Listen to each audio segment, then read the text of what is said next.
In this next episode of Adventures with Angus, Angus discovers that his oasis with the Joshua tree has been frozen over, tries to get a head start with pre-season ice hockey practice, and teaches his walker how to play tag.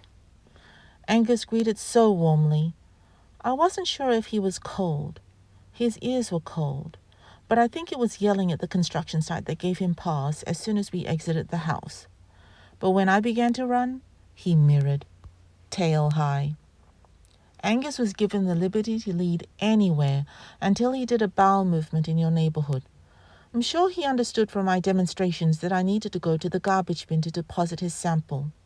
And from there again, he was given the freedom to either go back to the neighborhood, but he chose to go to the park. He needed to go to his prairie. He loves that plain with a single tree in its middle. Then, he was scolded when he took a bite of grass. With the second bite at the grass, I grabbed his mouth and took out the blade, and I told him we have to go home.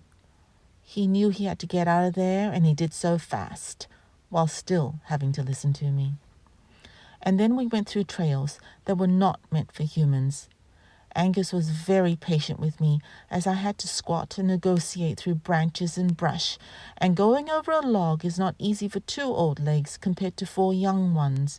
It was like we were trying to get through Sleeping Beauty's evil forest, until I saw the bloody ribs screaming to the sky, pictures marked with the blue arrows. I was somewhat relieved to see the deer legs. Something had eaten it down to its ribs. Angus tried to reroute back to it several times to no avail. He had so much fun plunging his muzzle into snow at the park, having a smelling bonanza. We exited at the southern end of the park, walked past the elementary school, and went into the next park where he stubbornly tried to get to the back of the ice skating rink. I told him we looked too suspicious and out of place to be accessing it through people's backyards. He wanted to keep on going, but the dog walker had enough, and we returned via Munster, where he did a second bowel movement. Both samples today were good. When we reached the apartments, we sat down and wanted to investigate that area. I agreed and told him only for a little bit, and that's why he tried to drive or be a passenger of the golf cart. It was with the treat that we started heading home. The same occurred as he knew the way to the grocery store. He sat down, twice. At the office building, he did a little bit of a roll and followed me to the traffic lights where he tried to go to the organic grocery store, but I told him it would have to be another day. Never once did he falter. Never once did he show any lag of energy. His ears were always warm. He could have walked a lot longer. Bowls washed, fresh water replaced. It is in the kitchen when I removed his harness that he leaned his body weight on me, and it is because I now know its name I called for Sparkles, and he came out triumphant, shaking it.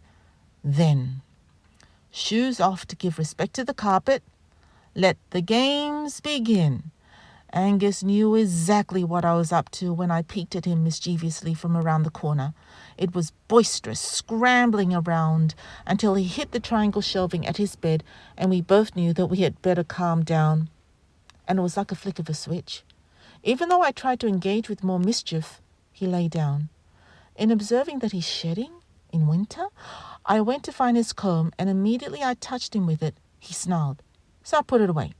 And he liked my hand for pats and harness scrubs, and he snored a little bit. The next walk will be shorter than today due to other assignments.